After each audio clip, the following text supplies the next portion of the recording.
اب آپ ام المؤمنین سیدہ حفصہ رضی اللہ عنہا کا تذکرہ سنیں۔ آپ کے والد کا نام سیدنا عمر بن خطاب رضی اللہ تعالی عنہ اور والدہ کا نام زینب بنت مزعون تھا۔ آپ سیدنا عبداللہ بن عمر رضی اللہ تعالی عنہ کی بڑی اور حقیقی بہن تھیں۔ اعلان نبوت سے 5 سال پہلے مکے میں پیدا ہوئیں۔ جوان ہونے پر خنیس بن حذافہ سہمی رضی اللہ عنہ سے نکاح ہوا۔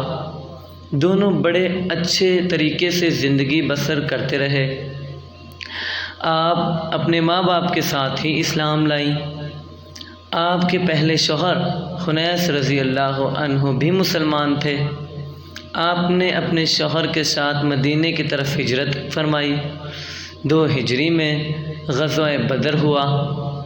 اس لڑائی میں خنیس رضی اللہ عنہ کو ایسے زخم آئے کہ جام شہادت نوش فرمایا۔ بیٹی کے بیوہ ہونے پر سیدنا عمر رضی اللہ عنہ کو ان کے نکاح کی فکر ہوئی۔ ایسے میں نبی کریم صلی اللہ علیہ وسلم نے خود سیدہ حفصہ رضی اللہ عنہا سے نکاح کی پیشکش کی۔ یہ نکاح 2 ہجری میں ہوا۔ ایک قول یہ بھی ہے کہ غزوہ احد کے بعد ہوا۔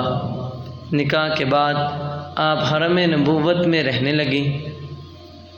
سیدہ حفصہ رضی اللہ عنہا کے مرتبے کا اندازہ اس بات سے بخوبی لگایا جا سکتا ہے کہ جبریل امین اللہ کا حکم لے کر آئے اور فرمایا، یہ صرف دنیا میں ہی نہیں جنت میں بھی آپ کی بیوی ہوگی۔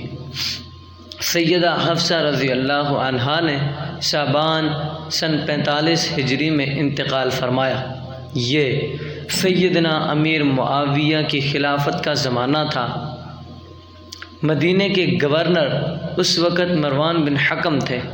انہوں نے ہی نماز جنازہ پڑھائی، جنازے کو کندھا بھی دیا۔ سیدنا ابو ہریرہ رضی اللہ عنہ جنازے کو قبر تک لے گئے۔ ان کے بھائی عبداللہ بن عمر اور عبداللہ بن عمر کے بیٹوں عاصم، سالم، عبداللہ اور حمزہ نے قبر میں اتارا۔ وفات کے وقت ان کی عمر 60 سال تھی۔ سن وفات میں کچھ قول اور بھی ہیں۔ غابہ میں ان کی کچھ جائیداد بھی تھی۔ وفات سے پہلے اپنے بھائی عبداللہ ابن عمر رضی اللہ عنہ کو بلا کر وصیت کی کہ اس زمین کو صدقہ کر دینا۔ نہایت فضل اور کمال کے مالک تھے۔ آپ نے 160 احادیث روایت کی ہیں۔ ان کے خاندان کے 7 آدمیوں نے غزوہ بدر میں شرکت کی۔ وہ 7 افراد یہ ہیں: والد، چچا زاد، شوہر خنیس، 3 ماموں عثمان بن مزعون، عبداللہ بن مزعون اور خدامہ بن مزعون، اور ان کے ماموں کے بیٹے سید بن عثمان۔ یہ اعزاز سیدہ حفصہ رضی اللہ عنہا کے لیے خاص ہے۔ دن میں اکثر روزہ رکھتی اور رات میں قیام کرتی۔ انتقال کے وقت بھی روزے سے تھیں۔